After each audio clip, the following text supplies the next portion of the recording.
share a brief, quick story with you about how I got interested in communication. Because when I graduated from the Medical College of Georgia years ago, I got my patient education courses, and I thought I was going to save the world from periodontal disease. I thought I knew everything there was to tell patients how to accept treatment. So my first job, I was very excited to have a job with a dentist in Atlanta in the Buckhead area, who was that year the chairman for Hinman. And he was a very sort of aristocratic gentleman. One of my first patients was a young man that needed a crown, and when the doctor came in to confirm that he needed the crown, this was my first lesson in communication. The patient said, "Well, what are you going to do, doctor? Are you going to grind my tooth down?"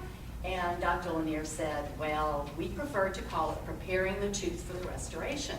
And the young man said, "Oh, okay.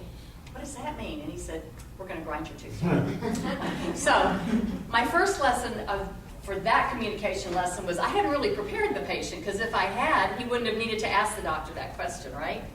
My second lesson was communication is two parts. Number one is educating the patient with the clinical information, but at the same time, we need to be able to find ways to do that in ways that patients understand, in everyday language, everyday metaphors.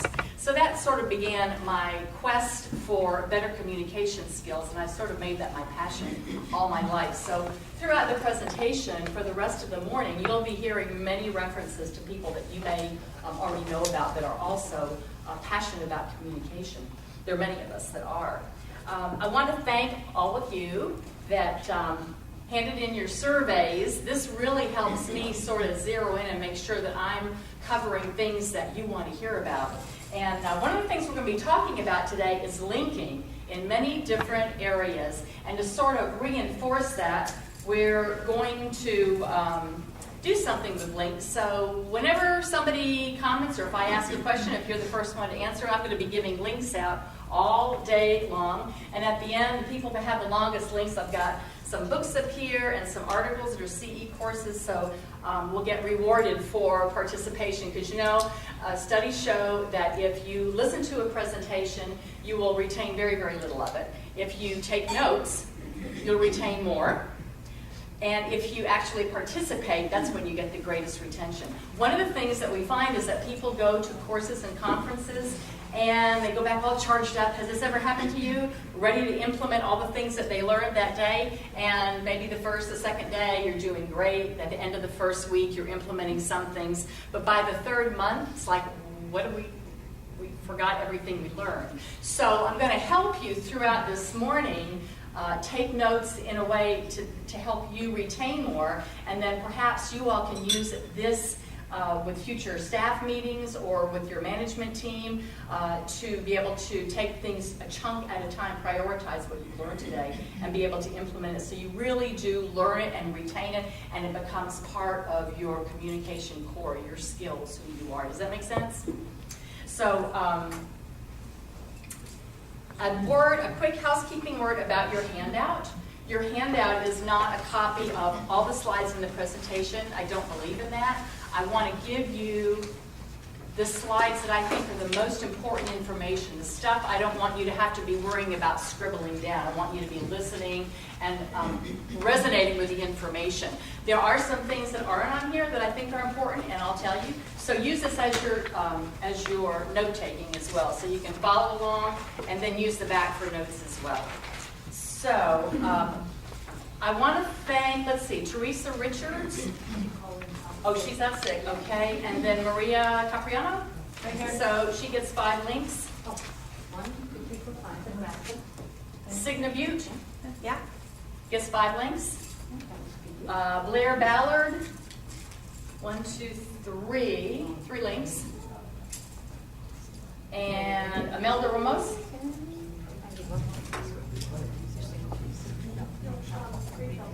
Imelda?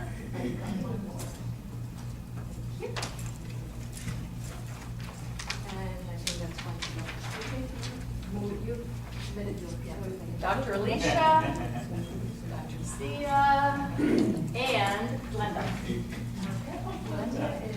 There you go. So you guys get a heads up on your links. Kim, did you submit yours? All right, I thought I'd start this morning off with a little exercise. Great, here you go. Make them up, hand them out. So I thought I'd cool us off a little bit this morning in this hot desert weather by taking our brains and putting them in a cool environment. So I have a question for you. And the question is, how many words can you come up with to describe snow? I know not all of you have lived in Phoenix all your life, but how many words can you think of to describe snow? Wet. Who can be a scribe for me? Oh, I do. Thank you. Okay, just you. Yep, absolutely. Great. All right. Somebody said wet. Who said wet? Who said wet? Wet. Who said wet? All right. What else? Cold. Cold. Slip. Fun. Fun. All right. What are words that describe snow? Powder. Cold. We have cold. What else? Powder. White. What else?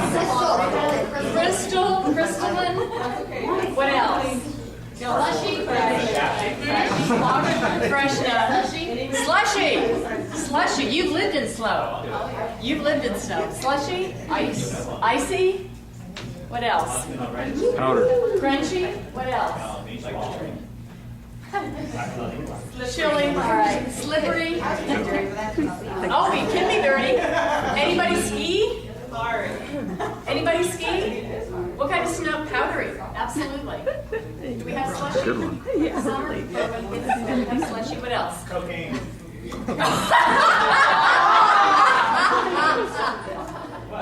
You know what? Put it on the board. You know what? There you go. As many times as I've done this, I've never gotten that one. To be totally outside the box. I love it. All right, what else? Any other words to describe snow? Soft. Is that you? What else? Salt. Salt. Yeah. Now you put the salt on it. Shovel. What else? Shut that one down. All right, well, you wrote it down so you get. All right. Thank you, Dr. Krause. Thank you, Dr. Krause. Is that it? So let's count these words that we literally have. Sarah, are you ready? Yeah, I think that's good. Spelling sparkling wrong is minus Zucchini. All right, great. Give Dr. Krause a big hand. And here you go. You get some links for being a scribe. All right, so we came up with 15 words amongst ourselves. The Eskimos have over 100 words to describe snow. Because think about all the things that they use. They build their houses with it. There's a certain kind of snow that you build an igloo with that you can't use for anything else. Snow has to have a certain consistency to walk on it in snowshoes for long periods of time. So, for ice, to keep their food cold. So they are so intimately associated with snow. They have over 100 words to describe different kinds of snow. Okay? Perception, perspectives. Different perspectives on the same thing. So what I'm going to ask of you today is some of the things that you hear today you may have heard before. So I'm going to ask you to open up your brain and think about how you can apply those in different ways and in different levels of your life.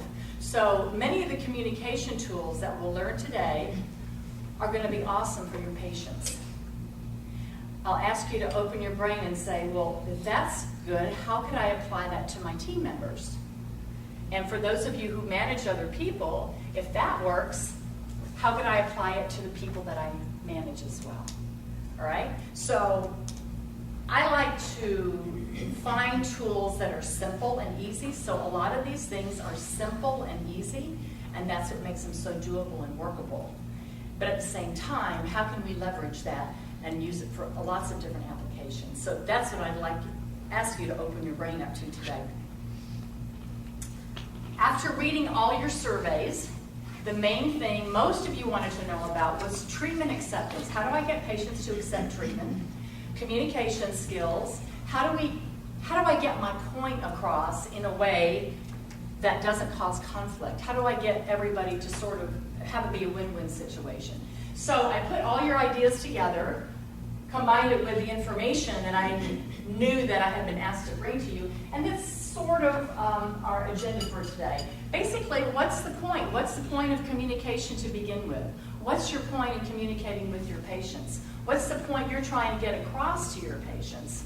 What do you try to get across to the people that you work with? Do you sometimes feel like they're not getting the point?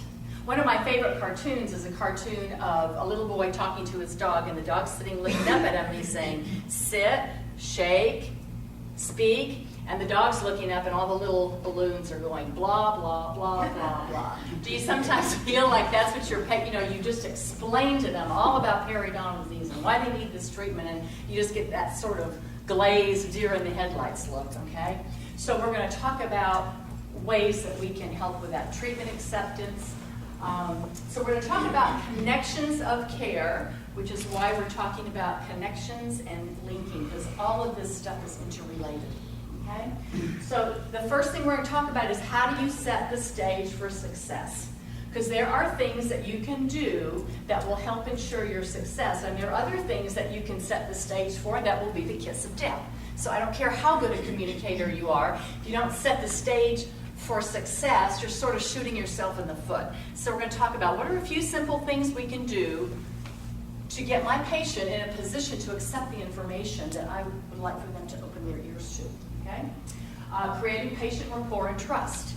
Quickly, some of the things I'm going to share with you, I now know that you already have in your arsenal of material from your company. So we're going to talk about that more briefly because you should already be doing that. And then the other things we'll talk about in more detail. And then I'm going to give you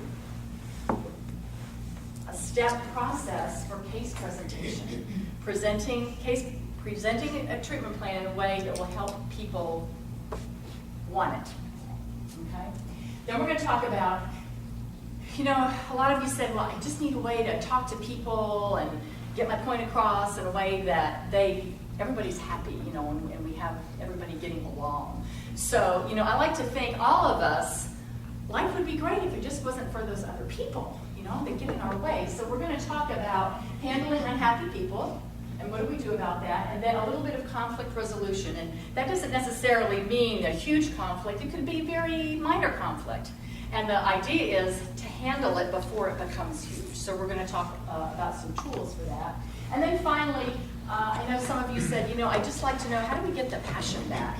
How do we get people to have enthusiasm for what they're doing? So we're going to talk a little bit about that as we wrap up.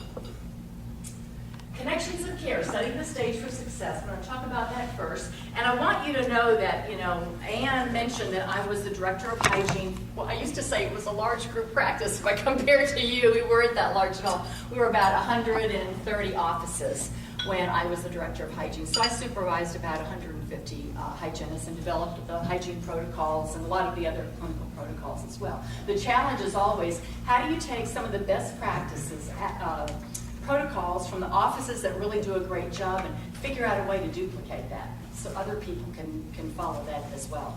And that's, I'm sure, the challenge that you are constantly faced with. So a lot of what I heard, and I've heard from other directors of hygiene from other group practices too, is that people think corporate is only interested in the numbers. They get tired of hearing about the numbers, the numbers, the numbers, the numbers. What I used to tell my teams all the time is production is a reflection of patient care. If you're taking care of your patients at the very highest level, the production will come. Production is simply a way that we measure it because we don't have any other way to measure it. It's a very easy way to measure it. So just keep that in mind, that all the things we're talking about today are clinically based, okay?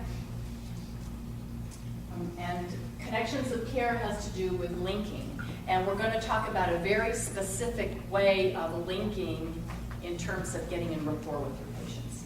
So here's your first strategy, and you can write it down on the back or whatever, but here's your first note for the day. Setting the stage for success. When your patient walks in the door and you first go to greet them, what's the first thing that you usually say to them?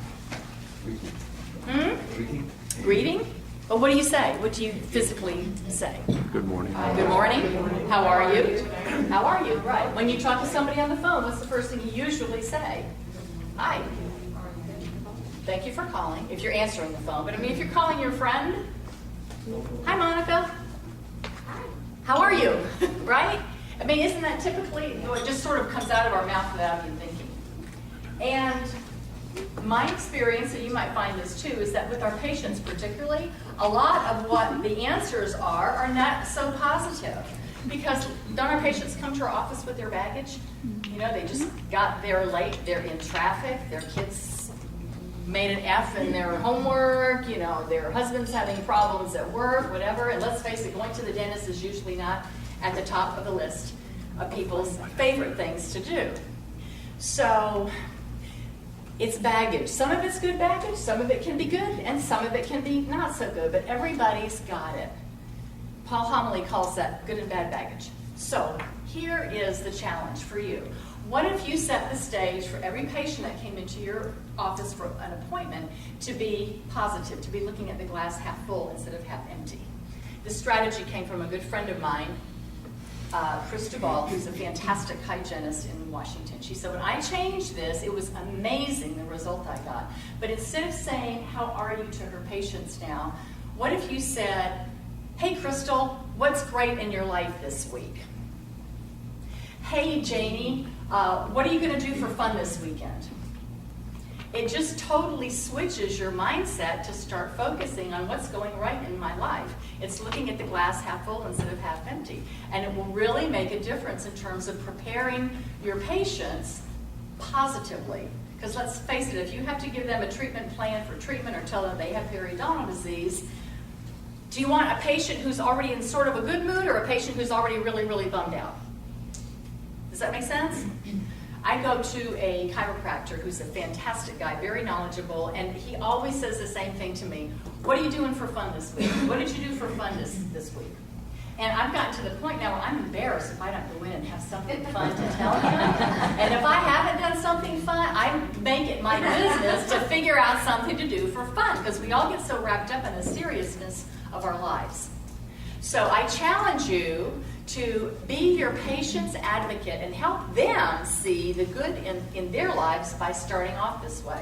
So once again, these are minor shifts in perspective, but with huge, huge results. So I would challenge you to set the stage for success with your patients by starting off, instead of with how are you, with what's going great in your life today? What's been great in your life this week? Does that make sense? Okay, creating patient rapport and trust quickly, because what do we not have a lot of in dentistry? Walter Lederman, who is a good friend of mine, is an incredible salesperson. This is the kind of person that can sell ice water to Eskimos. And I asked him one time, he sells high-end stereo equipment over the internet and has done it for years. And I said, what is your best sales strategy? What's like your top sales strategy? And I expected something real sales-ish. And he said, just take time with people and they become loyal lifetime customers, not just a sale. So I thought, well, that makes sense. How would we apply that to dentistry? Except we have this one little issue, and that's time, right? We never have enough time. And what I hear, the communication challenges that I hear from offices all across the country is, you know, I just don't know where to stop. I want to have social conversations with my patients, but sometimes I get sort of carried away, and before I know it, I've talked, and I want to listen to them, and before I know it, I just, you know, I'm halfway into my appointment and I'm running late. So it's like, where do I have the social conversation? Because I want to be interested in them. And let's face it, do we get a lot of good information when we have social conversations? You bet. You find out a lot about your patients, and if you know how to handle that information, it will be huge in how you present your treatment and which angle you use to present it in a way that they're going to receive it best. So the more I thought about this, the more I thought, you know, this is the difference between casual conversation, and sometimes, let's face it, our patients take over. I mean, sometimes I remember feeling like, oh my gosh, this conversation is going in a different direction. I don't know how to reel it back in and get us back on focus. So it's the difference between casual conversation and focused communication. Paul Homily calls it the difference between chit-chat and fit-chat.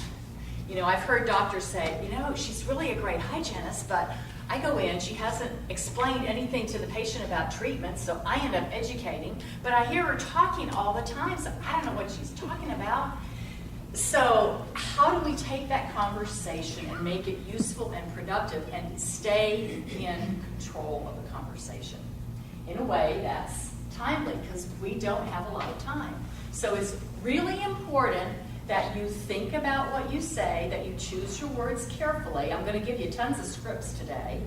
And like anything new, it might feel a little awkward when you first start to use it, but pick out the ones that you like the best and start using them, and eventually you'll start feeling your own spin on them. They'll become part of what you say and who you are, okay?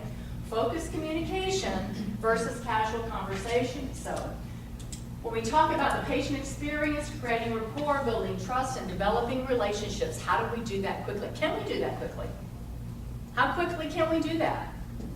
I've had hygienists say to me, well, I can't make those recare calls. I mean, I don't know these patients. I've only been here 3 months. I haven't been here long enough to see them again. I used to temp. I temped for years in hygiene. And boy, how many hygienists do temp? Anybody temp? Links for all the hygienists that temp. Isn't that an interesting experience? You go to an office, you've never even been there before in your whole life.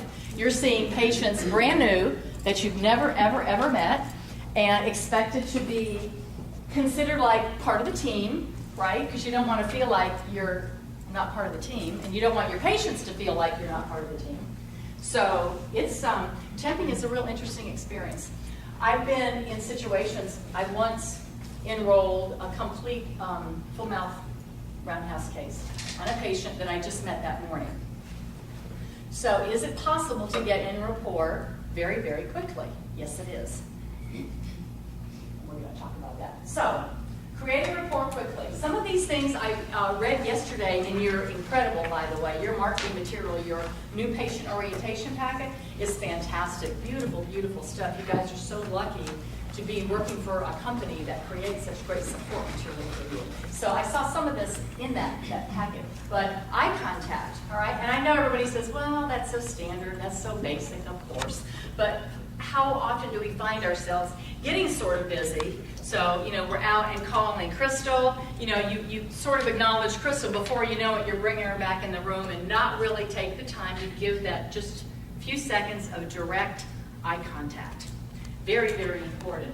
And I want to talk about smiling, because you do stand for Smiles for Everyone, right? And I know it's in your orientation. I did a workshop. We used to do these workshops where we would break into groups, hygienists, administrative team, doctors, and the assignment was we'd bring 2 chairs up to the front, and this was to help the doctors with a new patient experience, how you make those connections, linking, if you will, we can talk about that, with your new patients. And the assignment was, we had a group of about 12 doctors, and I sat in one chair, I was pretending to be the new patient, and each doctor would come up, sit in the chair opposite me as the doctor, introducing himself. And the assignment was, you're going to introduce yourself, and we're going to talk for 2 minutes, and it can't be anything about dentistry. Boy, was that hard. And it was videotaped. So the docs were a little nervous. When we were finished, and it was only 2 minutes, and that's really all it takes, okay? When we were, and they were instructed to use all the techniques that we had been talking about that morning. When we were finished, we ran the tape back so we could all see the different docs greeting the new patient. And we had an opportunity to coach. Everybody coached each other. And I was there to make sure that the coaching was positive. And so when it was over, nobody noticed this, but I noticed it. I said, did you notice that with only one exception, not one single doctor smiled? Now, I know they were probably a little nervous because they knew they were being videotaped, but how often do we come in to meet a new patient or check a recare patient, and we're just so, you know, we get serious. I mean, our work is serious work, and forget to do the one most important thing that our entire industry stands for. So I want to remind you all to have great big huge smiles for the people that you interact with all the time. And if you happen to come to work and you're not in a good mood, or you got in a fight with your husband the night before, or your kids were late to school, or for one reason or another, you have your own personal baggage and you're not really in that good a mood, as we say, fake it. Fake it till you make it. Pretend you're in a good mood, because that's what our job is there for our patients, okay? Name 3 times.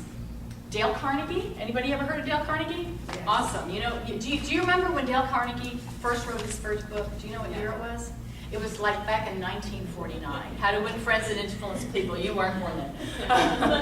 But, you know, the Dale Carnegie Institute is still alive and well, and it's because his principles are so true and correct. Simple but effective principles. And one is the sound, the sweetest sound to a man is the sound of his or her own name. So when you're first talking to somebody and meeting a new patient, repeat their name 3 times. So, Dr. Z, it's great to have you here. We're really looking forward to it. Tell me, Dr. Z, about your medical history. Dr. Z, are you new to the neighborhood, or did you just change dental offices? So using your patient's name is going to help you remember it better, and it really customizes and personalizes that experience for your patient. That's another feeling of being connectedness. Matching and mirroring is a technique that hasn't been hugely researched, but somewhat, and it's very effective.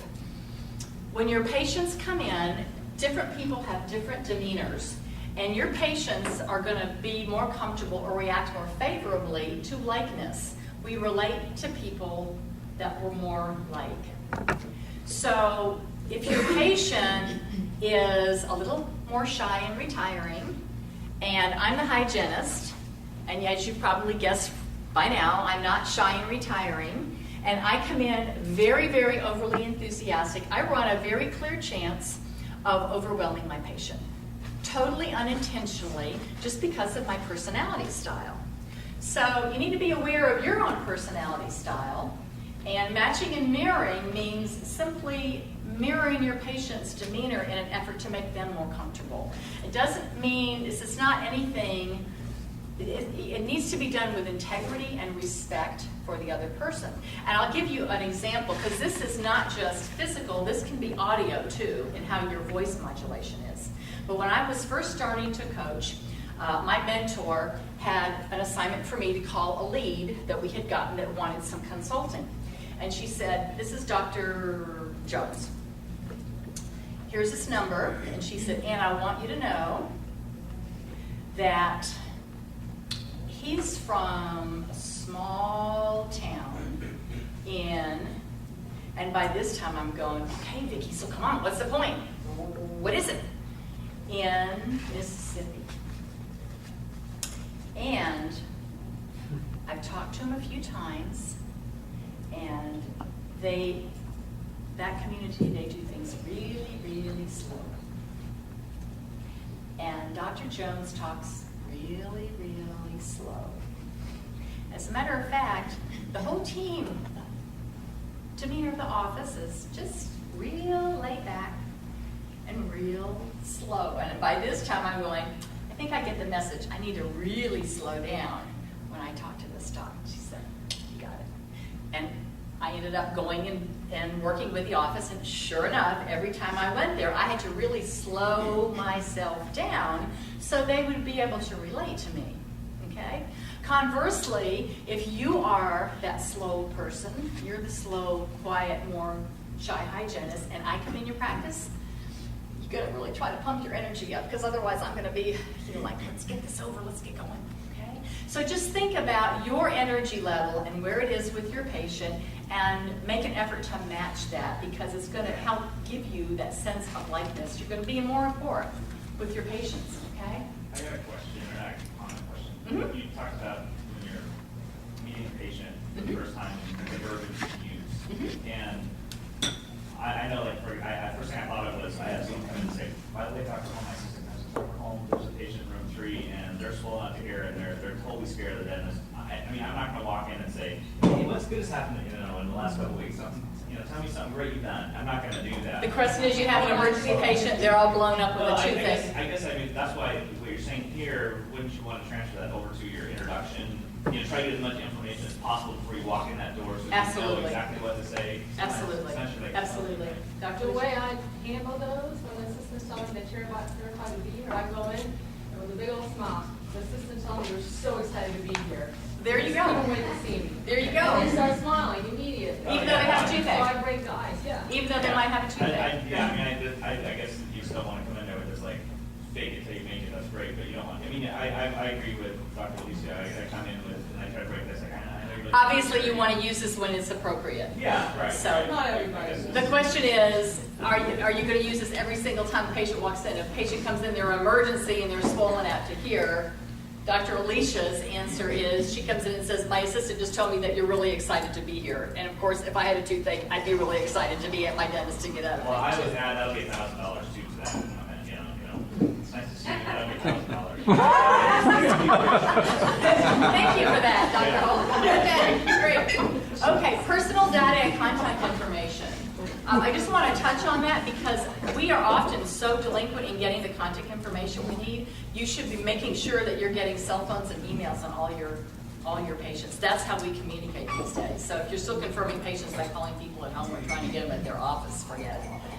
Cell phones. And as you collect that data, Oh, I was Yeah. going to just add on that, go ahead, finish the personal. I was going to add something to the initial contact. Just, I always try to make physical contact, shake their hand or Oh, absolutely. do something like that as well, not just the eye contact. or absolutely, shaking a hand or a hug. Some people like hugs, whatever seems appropriate in your office. I don't like hugs, yeah. That's not appropriate for you. In some offices I know, they wouldn't dream of having it's not appropriate to have Dr. Holm has too many restraining orders. So, creating rapport quickly. All right, Walter Haley. Anybody ever heard of Walter Haley? He's the dental boot camp guy. He's been around forever teaching communication skills and really good management skills to dental offices. But he started out in insurance, so he had good sales skills too. But Walter Haley says if you want to sell, ask, don't tell. So what does that mean? You dominate a conversation by talking, but you control it by asking.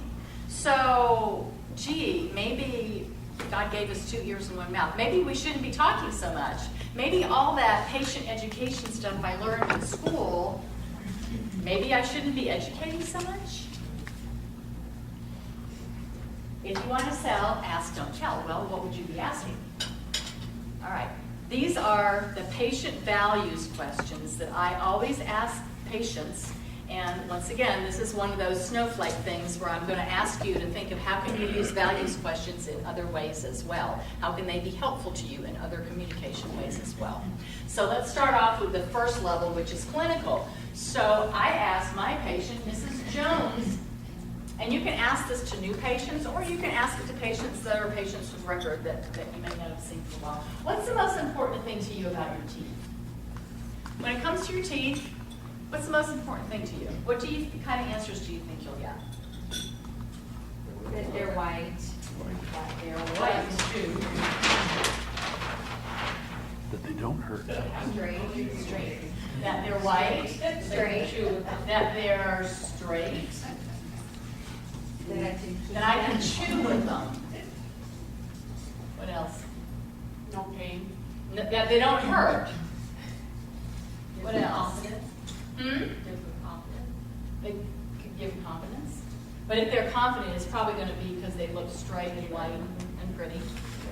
What else? That they have some. That they're there.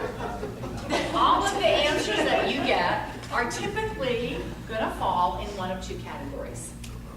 Cosmetic or functional, okay? So white, straight could be cosmetic or functional, but I want them to look good. Some people don't care about function. Some people only care about function. I had a patient once, her name is Nancy, and she came in to get her teeth cleaned, and she said, just clean my front teeth. Just clean my front teeth because I'm going on vacation and I'm in a hurry and I need to go shopping, so just clean my front teeth. I said, Nancy, I can't do that. I'm I'm a hygienist. I have to clean all your teeth. Plus, your husband, who's the dentist in this practice, would kill me. True story. So is Nancy functional or cosmetic? Oh man, she is cosmetic through and through and through. And Nancy dresses to the hilt. She wears lots of makeup. Her nails are always done. Her hair is always coiffed. She is cosmetic through and through. If I was going to tell her that she needed a crown, do you think I would explain to her how there's too much amalgam and there's not enough strength to support the crown, and that this is going to be like a shell covering the tooth, so it's going to strengthen? Do you think I tell her that? No. She don't care. You know what I'd say? Nancy, we got to get rid of that old black metal stuff back in your mouth. That tooth's breaking down. And Dr. So-and-so, he makes the most beautiful crowns. You can't even tell. You are too good-looking a woman to have that stuff in your mouth. That's all I need to say to her. But what do? We get all caught up in our patient education, all right? So we can't treat everybody the same. So values questions are so cool. A lot of you in your reviews, your surveys say, how do I find out? How do I get through to somebody? Well, you can't get through to them unless you know where they're coming from. That's why I sent the surveys out to y'all. I wanted to know where you were coming from to find out what your values were before I came here to talk about what I think is important. Okay? So, what's the most important thing to you about your teeth? And it could be a patient of record. It could be, Ann, I know you've been coming here for years, and I feel like I know you like my sister, but I've never asked you a really important values question about what's important to you. So I'm just curious, what's the most important thing to you about your teeth? Okay? So you've got the cosmetic person, and then you've got the functional person. And my husband, after being married to me for 25 years, he really doesn't care what his teeth look like. He could care less, but he wants them. He's the functional guy. He wants it to last a lifetime. So you wouldn't if he needed the crown, you could talk to him about foundation and structure, because he's in construction and he knows what that means. He knows the importance of a good foundation.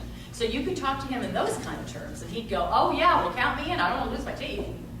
All right? So do you see how important that is? And how hard would it be if you all decided as a team to do this, to find some little place on the chart where you just have an F or a C? And that way, if Dr. Alicia had asked the question and put that up there, then later, when Linda saw the patient, she would know, and she would be able to adjust the conversation appropriately as well. Does that make sense? So that's your first values question. The second values question is, what's the most important thing to you about dentistry or your dental office? Should I give all those? Absolutely. Thanks, Ann. Although I told you, I don't answer anymore if we don't give them lip talk. All right, what's the most important thing? Dr. Holm, what's the most important? We're so glad to see you in our office today. What's the most important thing to you about a dental office? I don't know. I've been to one in a long time. I haven't been to one in a long time. Okay, no, he doesn't get a link. Oh, yeah.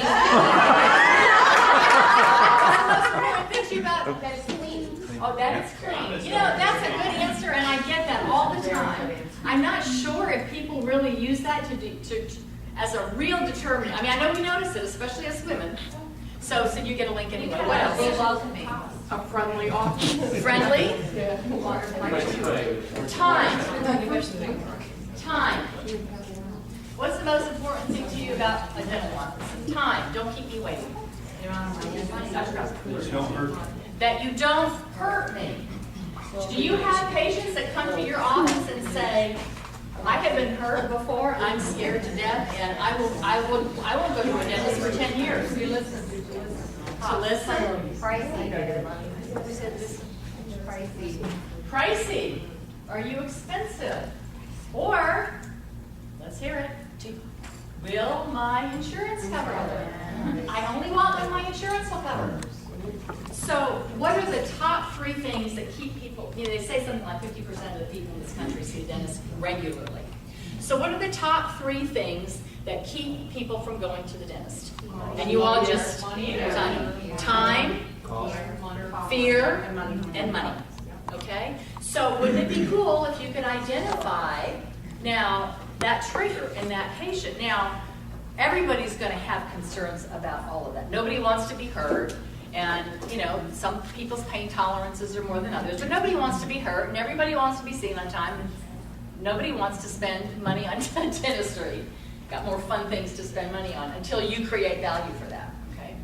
So, once again, your second values question, if you can identify that and put a little T, a little P, or a little dollar sign somewhere on the chart where all of you know this is their main trigger. All right, so once again, let's say we'll just use the same example of the crown so you can see how you take the same thing that your treatment that you're trying to gain acceptance for and use these different scripts, okay? So if it's somebody who's money motivated or concerned about insurance, your script is something like, I know exactly how you feel. A lot of our patients feel the same way. And guess what? Kristen at the front is our financial supervisor for the office, our financial advisor, and she is absolutely fantastic at getting the best that we can for our patients. Okay? You don't have to get involved in a lot of just, Kristen is absolutely fantastic. And she makes she's the one that helps make dentistry affordable for our patients. Okay? So now if I'm scared to death to go to the dentist, maybe it's not an issue of money so much. I mean, money isn't just pain. And in that case, if your conversation is something like, the sooner we can handle this, the less risk we run of your treatment getting more extensive and, quite frankly, possibly more painful. Okay? What we don't want is for you to end up being an emergency. So let's treat this in the early stages where we can do it at your, at a time that works for you, so it doesn't become an emergency. All right? It doesn't hurt yet, and that's a good thing. Let's help you with that before it does, all right? So you use these trigger words to help patients react in a way that resonates with them instead of in a way that doesn't, okay? And then the same thing with time, okay? So if I have somebody that's really busy, like the bank president that told me once, don't give me a lecture, little lady. I got an important meeting to go to. Just clean my teeth and let me on my way. Oh, what a meeting do you think that was for me? It was my first year in practice. I had graduated from the Medical College of Georgia. I was going to save the world from periodontal disease because I had all this patient education. So that patient day, that's what I was crushed. So if I was going to tell him about this crown, basically all I'm going to say is, yeah, I know you're a busy businessman, and we don't want to take any more of your time than necessary, so this appointment's going to take 2 appointments. Let's get them started and get them done where you can schedule them right now at your convenience so it doesn't become an emergency. Okay? So you can use whatever script you want, but use some of these as guidelines, but think about what's important to your patient, and there's only one way to find out about that, and that's to ask them. Okay? Short, quick questions, short, quick answers. Does that make sense? Yes. Okay. Dale Carnegie is one of my big heroes in life. I just think he was such a cool guy. He said, be interested, not interesting. And isn't that what we do? We just want to give our patients all this information, all the new perio, oral systemic connection. And let me be clear here. I just came back from the 2nd annual meeting of AOSH, the new American Academy of Oral Systemic Health. So I'm very, very big into the whole oral systemic connection and the wellness models. Very much. What I'm saying is how we present it to our patients in a way that they want to hear more is by asking great questions and being interested in them. See, the best thing for us is when our patients start to ask us questions, because that's when they start to give us permission to do the educating. So you need to have all that education up here. I'm just saying, how do you present it? Do you just sort of vomit it all out at once? Or do you give it out in pieces as little rewards when the time is right? Because believe me, when your patients want more information, they'll ask you. And when they start doing that, you know you're in the right place. You know you piqued their interest, you've gotten them where you want them, and now they want more information. Okay? That's where you want to give. So you want to be interested in them, and that's by asking questions. So I want you to think about these values questions on several different levels. On the practical patient level, but also with your team members. You know, when you're having, well, maybe you don't see things eye to eye, you're not getting your point across with somebody, find a values question to ask them. I asked you on your survey, what's the most important thing to you about your career? And what's the most important thing to you about your position here with the Smile Brands organization? Because you could be working in private practice, you could be working for another group practice. Why are you here? What's the point? What's the point of being in this profession? Okay? What are your challenges that you're having right now? And what are your successes?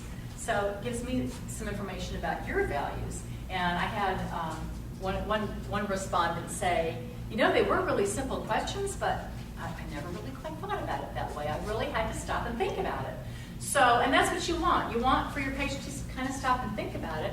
So you find out more about that. So whether it's on a patient level or it could be a team member, you start asking these questions and you may find out things about your team that you never realized before that will put your communication in a different light, a different perspective, if you will. And the same thing with those of you who manage folks. Okay? Start to think about, we're going to talk later about your cognitive world and how we see things differently. You don't know, what is that old saying, you don't know another man's life till you walked a mile in his moccasins. You don't know what's going on in other people's brains, okay? So, how many of you have read The Way of the Shepherd? The Way of the Shepherd is a fantastic book on leadership and management, and I'm going to give it to Anne as a thank you for being such a great hostess, but also because she already is so on her way to being having the way of the shepherd. But it's a metaphor for a leader not being the militaristic crack the whip, but actually being there to serve your flock and to take care of them in many, many different ways. To groom them, because if they're not healthy, they'll get sick. How do you groom your people that you work with, your patients, okay? How do you groom them for success? How do you set them up for success? When they fail and fall, how do you help them get back up and point them in the right direction? All those things. So how do you serve? How do you solve problems and be an advocate, whether it's an advocate for your patients, an advocate for your peers and your team? So be thinking about that on different levels, clinical, management, and leadership. People don't care how much you know till they know how much you care. John Maxwell, great business writer, but it sure applies in dentistry, okay? They really don't care how much we know. You gotta get in that rapport first. Okay. Anything else on patient values questions in general? So take a note right now, real quickly, and write down one value question that you want to ask your patients.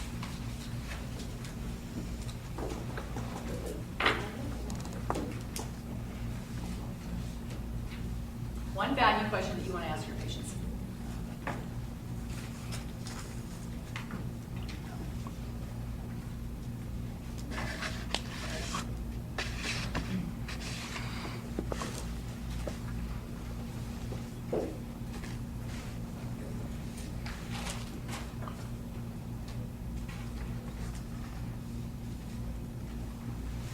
And now, I want you to come up with a value question for somebody on your team. It could be somebody that you get along with great. It could be somebody that you have challenges with. But I want you to come up with one value question to ask a team member to get to know where they're coming from. What's their point?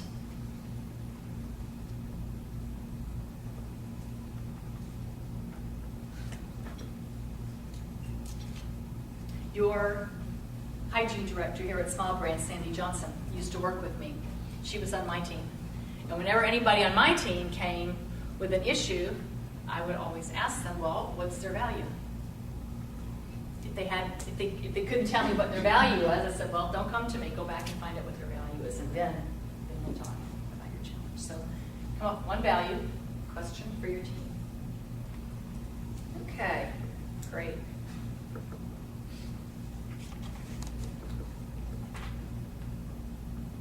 And then for those of you who manage in a management position, I want you to come up with one values question to ask of the people that you manage?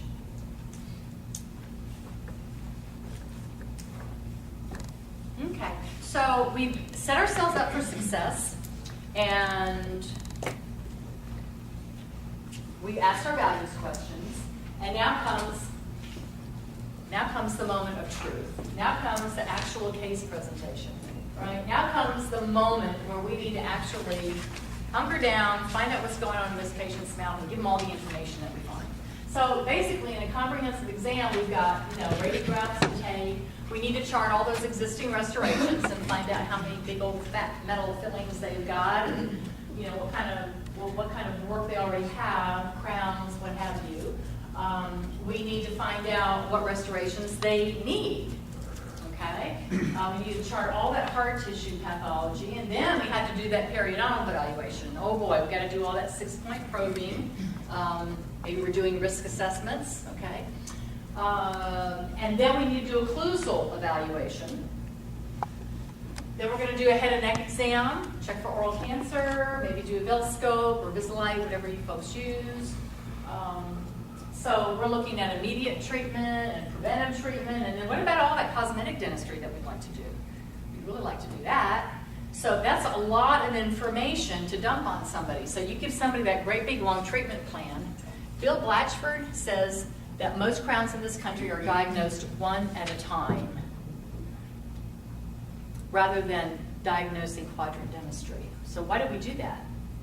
Doesn't it make more sense to do it a quadrant at a time, or a half a mouth at a time, or a whole mouth at a time? Why do we not do that? Insurance. Did somebody say insurance? Ouch. So are we letting insurance dictate our diagnosis? It's overwhelming for the patient to see that many things. It is overwhelming for the patient to see that much. Thank you. So don't we get fearful sometimes, like that? I can't give them all this information. That's the time when you hear your patient say, "Where is it? Give her three links." We worry the patient's going to leave and say, "Well, my last dentist didn't find all that stuff, right? You must need a new Mercedes." We worry about that. Our patients being overwhelmed because nobody told me that before. All right, so we don't want to be overwhelmed. So this is how you solve that, and I call it the treatment triad. And I told you that I like things simple and easy to implement, and this is simple and easy to implement, but it's huge. I've had people come back 6 months later that have implemented, they took the treatment triad and they taped it on the inside of a cupboard in every treatment room. They said their treatment acceptance has just gone up like by 30%. This is what it is. You're going to break it down into 3 things. Urgent, I call it 911, preventive, and cosmetic. Cosmetic is like the lagniappe. You know what lagniappe is? It's a Cajun term for a little bit extra. You get what you pay for and a little bit extra. So the cosmetic is sort of like the icing on the cake, all right? We don't need it, but it's nice to have. So this is the script for that, and we'll do a restorative script, and then we'll do a periodontal script, okay? So Mrs. Jones, I'm gonna get ready to evaluate your mouth right now and look, and we're gonna do an exam. And I'm gonna be looking for 3 types of things. I'm gonna be looking for work that needs to be done right now, immediate. I call it 911. Like that big tooth that's cracked in the back there, but you didn't need to tell me that. That's why you came in. So I'm going to be looking for work that needs to be done immediately. Then I'm also going to be looking for work that doesn't need to be done immediately, but needs to be done preventively. I can see that you have a lot of old metal fillings in your mouth, probably been there for years. Patient's nodding. And we now know that those, I can see a lot of them are breaking down, a lot of fracture lines. So we need to replace those, but we don't need to do it all at once. So we will see what needs to be done, and then we can prioritize that based on your budget. We can do it a quarter at a time, half a mouth at a time. We'll work with you on that. But we'd like to get that done in a timely manner, maybe in the next year or 2, depending on what you say. And then finally, we're going to be looking at cosmetic things, and that is totally unnecessary, but it's just fun to look at. You mentioned that you would like to have your teeth whiter on your new patient form, and we'd love that for you. And the great thing about dentistry now is that we have a lot of really fun things we can do about in dentistry. So, you're adding fun stuff. So now, when you have all this listed, your patient sees it in 3 different levels of priority. Now, instead of your patient being overwhelmed, like, why didn't anybody else ever tell me I needed this? Now it's more like, this is commonly what you will hear. That's the most thorough exam I've ever had. Okay? Because you're not overwhelming. They know the urgent, they know that, they knew when they came in that they had to have that fixed. Okay? The preventive is all the stuff you want to do, but you're going to prioritize that, and Kristen, our financial coordinator extraordinaire, is going to help them make that affordable, so then you prioritize that. And then you dangle the carrot, the lanyette, the little extra, the cosmetic.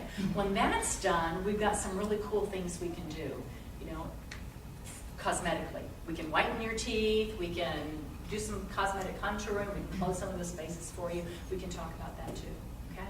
So does that make more sense now? Yes. Does that feel better? Yeah. Yeah. I mean, what I like about that too is we are always told, oh, look on there and see what the patient wrote down they want. But if I go through that process, I'm going to address that automatically. Of course. I don't have to worry about, they want bleaching. I gotta go back and talk about bleaching. Right, and let's talk, I want to talk about bleaching. Dr. Holmes brought up a good point there for just a minute, because you can get a link to this stuff. I would ask the most questions. I better have the longest link at the end. I wrote an article in the January issue of Dental Economics magazine called Sell That Smile, and it's communication techniques that you could use for anything in dentistry, but this particular one was slanted towards whitening. And something like 25% of our patients get whitening in our offices. Now, do you have on your new patient form a place that says, do you want whiter teeth? Or would you like this? Do you actually look at it? I mean, I'm so focused on like the process. Look at it, because everybody puts yes. I mean, very few people don't put yes. And yet, do we pick up on that? When we talked earlier about the new patient experience data collection, do we look at that and say, Anne, you put on your chart here that you wanted whiter teeth. Tell me about that. Okay? And when I talk to you about the difference between open and closed-ended questions. You notice I didn't say to Anne, I noticed you said you want whiter teeth? See, Anne's going, yes. Now what do I do? Instead, I'm saying, tell me about that. I want Anne to tell me why she wants whiter teeth. I want her to give me a little more information. So I'm asking an open-ended question. An open-ended question is one that you cannot answer with a simple yes or no. So it requires some thought. And so Anne's going to tell me, I've always wanted whiter teeth. I've got these gray stains. I've always wanted whiter teeth. I've tried that stuff over the counter. It didn't work. Or she's going to say, I never thought I needed whiter teeth. My teeth always looked great, but lately they don't seem to look so great anymore. Or she's going to say, I don't think I need white teeth, but I had some people in my family. You're going to find out whatever the reason, and that's going to give you more information to have a conversation about whitening. So, or whatever, not necessarily whitening. But we're missing a huge opportunity in dentistry by not being the advocate for our patient in this whitening arena. I mean, well, I think by addressing it this way too, if you present the patient, I'm going to talk about your urgent, your preventative, and I'm also going to talk about something you might want to do in the future that's fun. Now you've opened the door to talk about whitening, and they're not just like, oh, they're trying to sell me whitening. Or they're trying to sell me, veneers, yeah, right. I mean, we all don't want to feel like we're trying to sell something. But if you've already presented that you're going to the patient, this is what's going to happen as I'm doing the exam. You don't want to feel like you're selling anything, but the truth of the matter is we're always We selling are, something. yeah. The question is, how good are you at it? Yeah. Okay? And you can use enroll, you can use whatever word you want to use. I happen to think that sell is a perfectly good word, and one of my best selling presentations is selling dentistry, so it doesn't feel like you're selling dentistry, okay? And people say, you should change the title because nobody likes to think that they're selling dentistry. And I say, well, I know, but it's so controversial, and guess what? It's always sold out, so I'm keeping the title. I just wanted to add one comment. When we have these large treatment plans, you have the patient leaning back, you're calling out all these treatment, you see their eyes are popping open, and how much this is going to cost. Yeah. It helps when you intercept that fact that they're going to be overwhelmed and say, I understand this is going to be overwhelming. You're hearing all this stuff, so we're going to prioritize. Or protecting a cosmetic immediate at ease. Or at ease. I would always caution you to think about how you're pre-framing your patient. So if you say, I know this is going to be overwhelming for you, then guess what? It will be. It is. But you So, can see the reaction, they're of already course they saying, are. But we are going to, I would rephrase that to something more positive. I always like to look at the glass half full instead of half empty. I know this may seem like a lot of information, and we're going to explain everything to you in detail.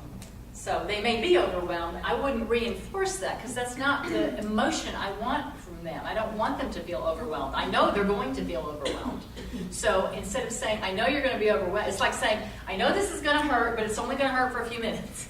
I worked in pediatric dentistry for years, and I never said the H word. Never, ever, ever. When I had kids, I'd say, this might tickle a little bit. Wait for the tickle. Okay? I never said, because I didn't want to set them up for that. You have any children?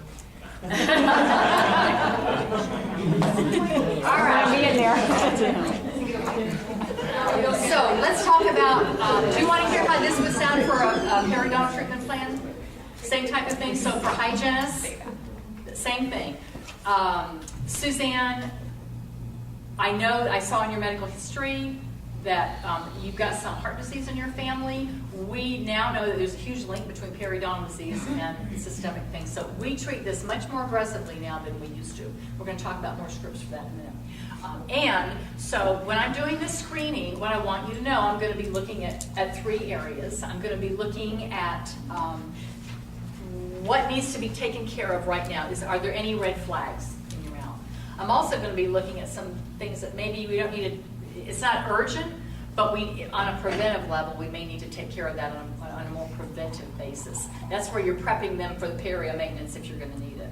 And then finally, I know you said, once again, I always go back to whitening. I know you said you want to get your teeth whiter, and we want to do that for you, and we want to make sure your foundation is healthy first. See, and then that way they have something to look forward to. Gosh, if I get my gums in shape, then I can get my teeth white.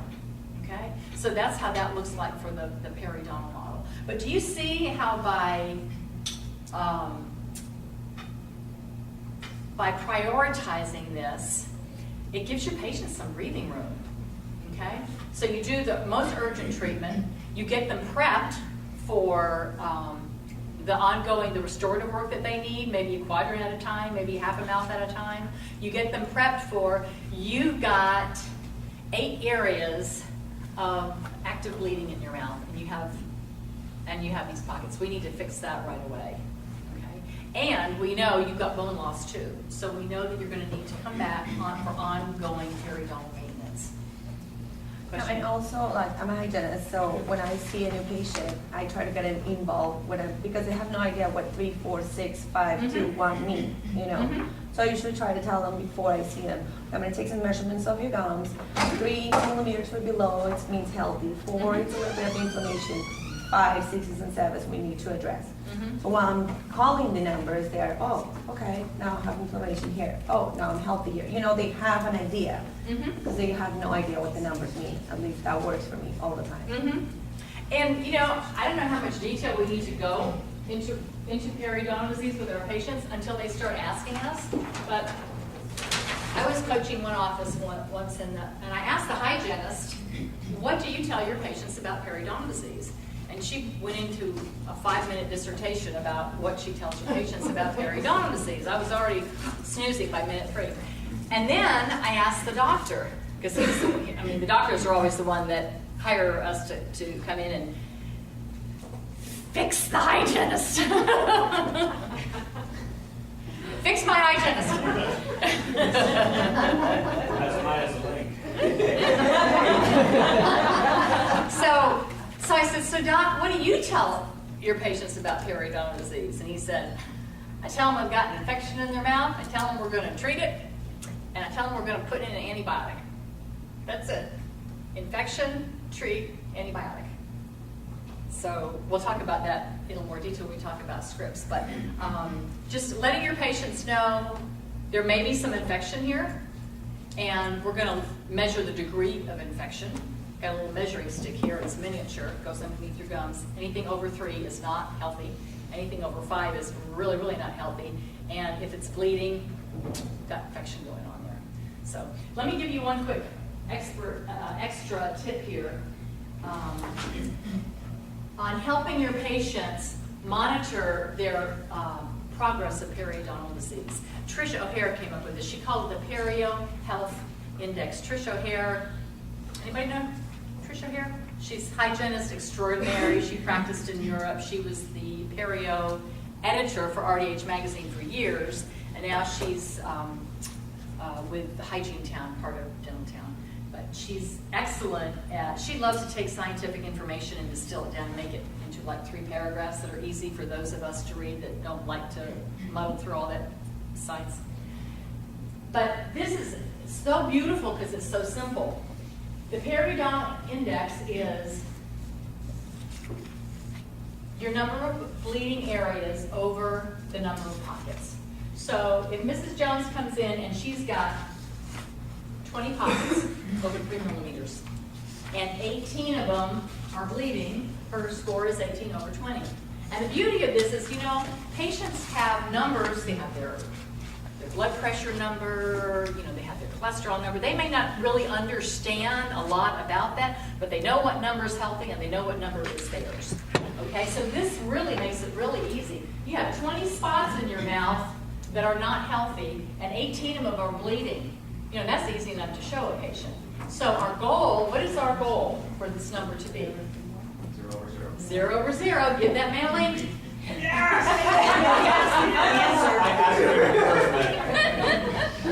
Oh, so she cheated? You cheated? Yeah. Oh.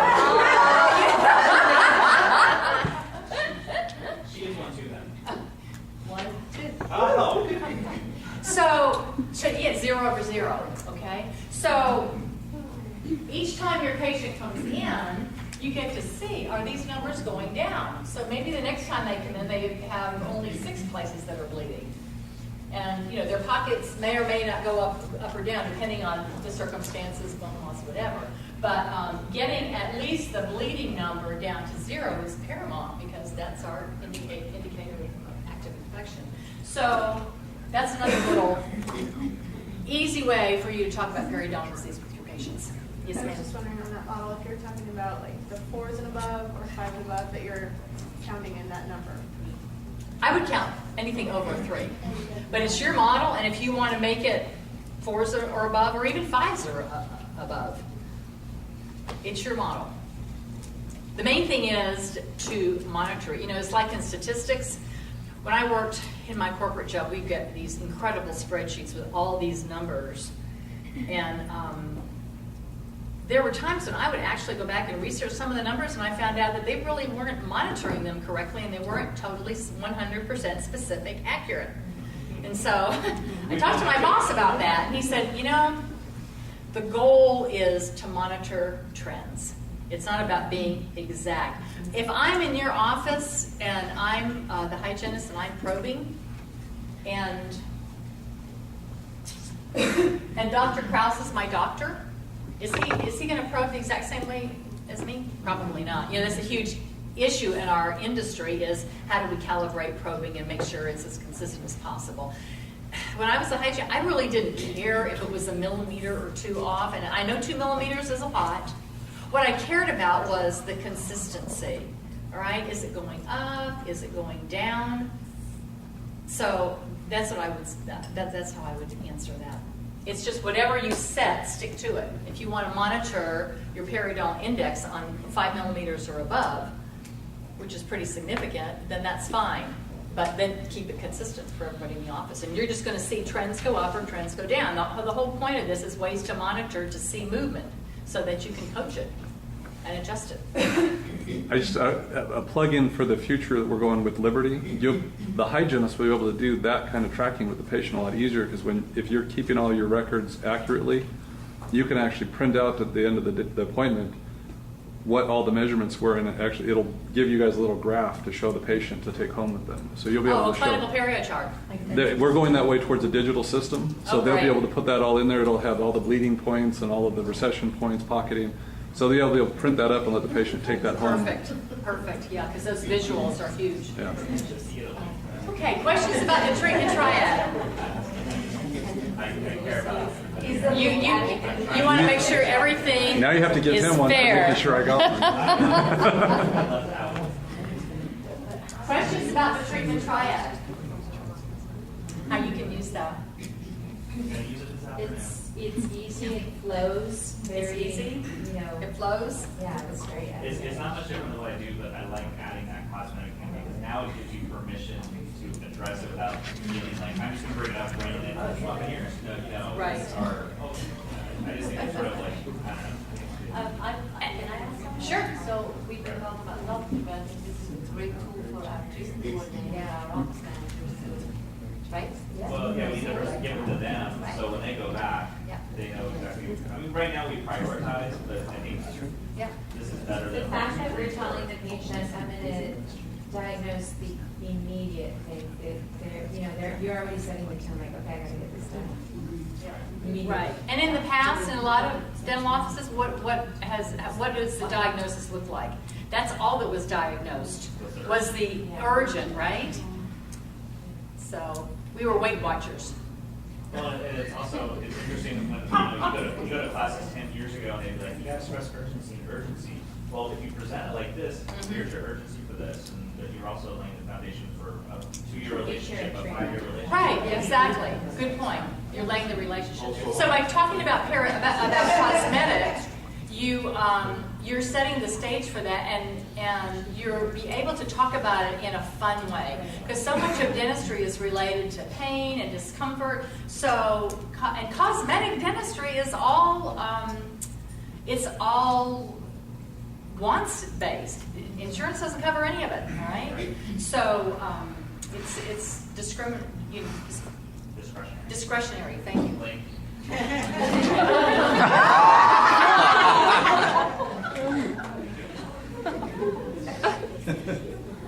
So there's your treatment trial. So we want to be diagnosing aggressively in a way that doesn't overwhelm our patients, okay? So that we can treat conservatively. So don't be afraid to tell your patients that too, and use that terminology. This may be more information, and I would not call it overwhelming or more treatment, but more information than you're used to seeing on an exam. But in our office, we like to diagnose aggressively so we can treat conservatively. We want to find out everything we can do for you as early as possible, and then prioritize that treatment and save some time at the end for the fun stuff that we get to do in dentistry, all right? Don't be a Weight Watcher, okay? Weight Watcher is like, well, we'll just wait on that. We'll just watch it. Just watch it. I worked for a wonderful, wonderful dentist for a long time. I temped for him. Great. Patients loved him. Had a staff, that never changed. But one of the first days that I was working for him, and I found a tooth that needed a crown, and he said, so when he came in to do the exam, I said, check out tooth number such and such. And he said, well, just put down, just write down someday. And I said, okay, what day? He said, no, just put down someday. And I thought I didn't hear him right. I said, but what day is someday? He said, just put down someday, Janet. And he looked at the patient and he just said, you'll let me know when that needs. He said, you'll know before I do when that tooth needs to be fixed. You just let me know. And I thought, what is the patient coming here for? Are we not the experts? To help prevent that, all right? To fix it before it gets to that situation. So don't be a Weight Watcher. All right. Setting the stage, connections of care, setting the stage for success. Here's your next question to set the stage for success about periodontal disease. And hygienists, this is where this is going to be really, really helpful for you. When you start out, just before you get ready to do your perio screening, ask your patient, tell me, Kristen, what do you know about periodontal disease? Once again, it's an open-ended question. It's not closed-ended. What kind of answers do you think you might get? What do you know about periodontal disease? Pardon me? Pardon me? Infection. It's an infection. What else? RPE. It starts with a P. My family members have that, or someone in my family. My family member might have had that. Yeah, so if they said my family member had it, that's a perfect opportunity. You hear it about it? Oh, is that what you mean about the deep cleanings? Ooh, I love that. We're going to talk about deep cleanings. What if they said something, would this be an answer that you think might get, what if they said something like, Oh, yeah, I know, that's like gum disease for people that don't take care of their teeth, for people that don't, pyorrhea, right. What if they said something like, isn't that when people don't really take, like really kind of trashy mouths? Do you think that very many people associate gum disease with really poor oral hygiene? So, pardon me? Well, my question is, we make a lot of assumptions. If we just ask people, what do you know about periodontal disease? And if I'm sitting in your chair and I think that some people in my family had gum disease, and eventually they had to get dentures, and it was really gross, and they had bad breath, and you associate that with poor oral hygiene. Now, in dentistry, we know that sometimes that's true, but not always. Not always. But you haven't asked me that question, but that's my core belief, and I haven't really verbalized it. It's just something that I kind of experience in my cognitive world. And then you tell me that I have periodontal disease? I'm going to be really grossed out, and I'm probably going to be embarrassed, and I'm probably going to be defensive. So I'm going to be going through all these really bad emotions before I get to the fact that it's going to cost me all this money and I got to do this stuff for the rest of my life. So what if you could sort of dispel some of those myths? What if you could say something like, Mrs. Jones, I know exactly how you feel because a lot of our patients have expressed that same thought, but actually, to tell you what we now know that 3/4 of our population in this country have periodontal disease. Okay? Don't you think I'd be breathing a sigh of relief and going, thank goodness I'm not the only one. That many people have gum disease. All right? And we now know that sometimes it's genetic. Sometimes it's from different methods of oral hygiene, but the good news is I can help you with that part. I can't help you with the genetics, but I can help you with that part. So do you see, by once again asking open-ended questions and finding out what's going on in your patient's brain, you can quickly begin to focus the conversation in a positive direction that sets the stage for your success. Does that make sense? So hygienists, if you haven't written this one down, this should be a biggie for you. What do you know about periodontal disease? And you can use this for restorative stuff too. What do you know about veneers? So do you ask that before you probe or after? Oh, I would definitely ask it before I probe. I would use Say hi, nice to meet you, and then when I'm going through my medical history. Okay, Even, anytime there's a red flag on the medical history, I would ask about that. Any diabetes or family heart history, you ask those questions and say, the reason I'm asking is because we now know there's a really strong link between periodontal disease and all these other systemic diseases. So we screen for that in our office, and we are very careful to look for that and screen for it. So I'm curious, Janie, tell me what you know about periodontal disease. So that's a good segue into that. I like that keyword, screen for it. Pardon me? Screen for it. Because Yes. when you go to the doctor, they screen for diabetes. Yes. We just never use the word screen. Absolutely.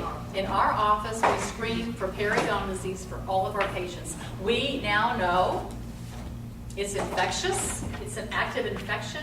It can be contagious. Okay? So it can be passed through family members. So we really take it seriously in our office, and we screen all our patients for that. All right.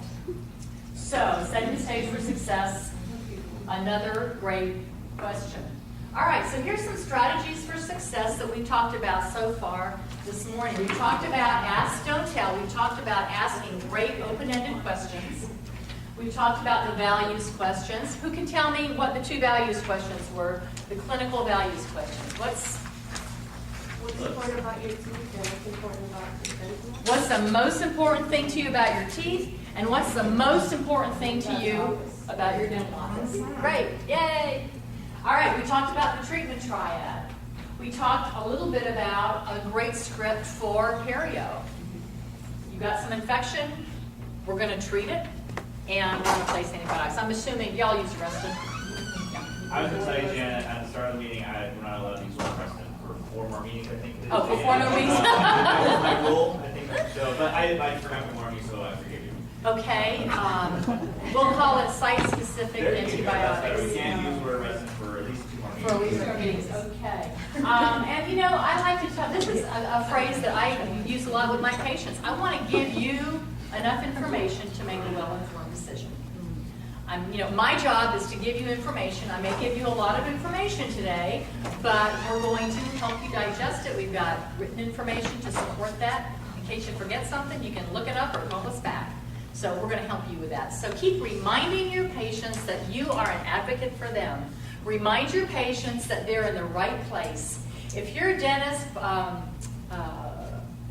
Mike Maroon, who's an awesome dentist, he says, if your dentist does something great, tell your patients about it. All right? If your dentist does great veneers, tell them. If your dentist makes the most beautiful crowns that just look like a natural tooth, tell them. If your dentist is great with occlusion, tell your patients that. Dentists, tell your patients that my hygienist is unbelievable. She specializes in patients that haven't been to the dentist in a while. Right? Because those patients that haven't been to the dentist in a while, are they going to need perio? Probably. Okay? My hygienist specializes in patients that haven't been to the dentist in a while. You're going to love her. You're going to love my assistant. She takes such good care of my patients. So be an advocate for your patients, but be an advocate for each other too. People like to be with winners. Have you ever been in a dental office? Have you ever been in an office and you heard people gossiping in the background? It's like, I don't want to hear that stuff.